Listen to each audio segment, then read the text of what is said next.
तो क्या पढ़ रहे थे हम? बोलीवार ने जो सेना बनाई थी, उन्होंने स्पेनी शासन के खिलाफ लगातार युद्ध किया और कई बार उनकी हार भी हुई, लेकिन 1819 में वर्तमान कोलंबिया को उसने स्पेनी शासकों से जीत लिया। सन 1821 में वर्तमान वेनेजुएला भी मुक्त हो गया। 1821 में वेनेजुएला भी मुक्त हो गया और उसने कोलंबिया को भी स्पेनी से आज़ाद करा लिया था, जीत लिया था। उसके बाद वह दक्षिण के इक्वाडोर पहुंचा। कौन पहुंचा? सिमोन बोलीवार नामक क्रियोल व्यक्ति, जिन्होंने क्रियोल समूह का नेतृत्व किया, जहां वह दूसरे लैटिन अमेरिकी नेता जोस मार्टिन के साथ एक सेना के साथ हो गया। ठीक है, लैटिन अमेरिका का एक जो नेता था जोस मार्टिन, उसके साथ सेना में शामिल हो गया।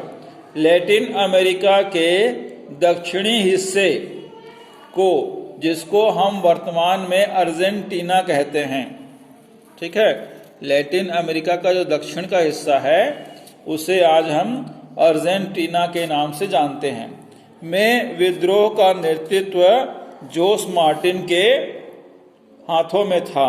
उन्होंने अर्जेंटीना और चिली को स्वतंत्र करा दिया। सन 1824 में बोलीवार और मार्टिन की संयुक्त सेना ने पेरू से भी स्पेनी सेना को निकाल बाहर किया। उसी समय ब्राजील से भी लोगों ने पुर्तगाल से अपनी स्वतंत्रता घोषित कर दी थी। उस समय जो ब्राजील नाम का देश था, वहाँ के लोग भी क्या किए? पुर्तगाल से अपनी स्वतंत्रता को घोषित कर दिया था। इस तरह पूरा लैटिन अमेरिका यूरोपीय शासन से स्वतंत्र हो गया। सिमोन बोलीवार ने दक्षिण अमेरिका के क्रांतिकारी के रूप में जाने जाते हैं। जहां जहां उनकी सत्ता स्थापित हुई, वहां दास प्रथा और बेगार की प्रथा को समाप्त किया गया, जिससे अफ्रीकी दास और इंडियन दोनों उनकी क्रांति के साथ हो गए। ठीक है,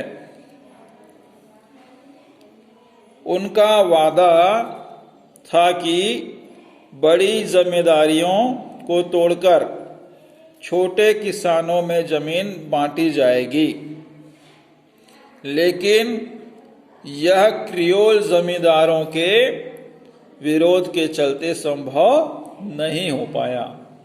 क्रियोल के जो बाकी जमींदार थे वो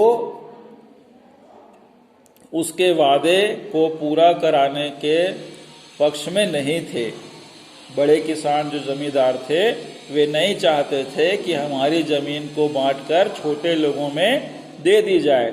इसलिए इस प्रकार का जो योजना था बोलीवार का, सिमोन बोलीवार का, वह पूर्ण नहीं हो सका। ठीक है, इसके बाद हम देखेंगे अगला चैप्टर जो वो है 10.2। इसको आप थोड़ा सा पढ़ के रखिएगा, इसके बारे में भी हम आपसे चर्चा करेंगे। ठीक है, तो वीडियो को सुनना जरूरी है। बीच बीच में किसी भैया बहन का फ़ोन आ जाता है, इसीलिए आपका जो वीडियो है 2 भागों में आपको प्रेषित किया जाता है। ठीक है, आप लोगों का अगर असाइनमेंट माफ़ कीजिएगा प्रयोजना कार्य कंप्लीट हो चुका होगा तो उसे संभाल कर रखिएगा।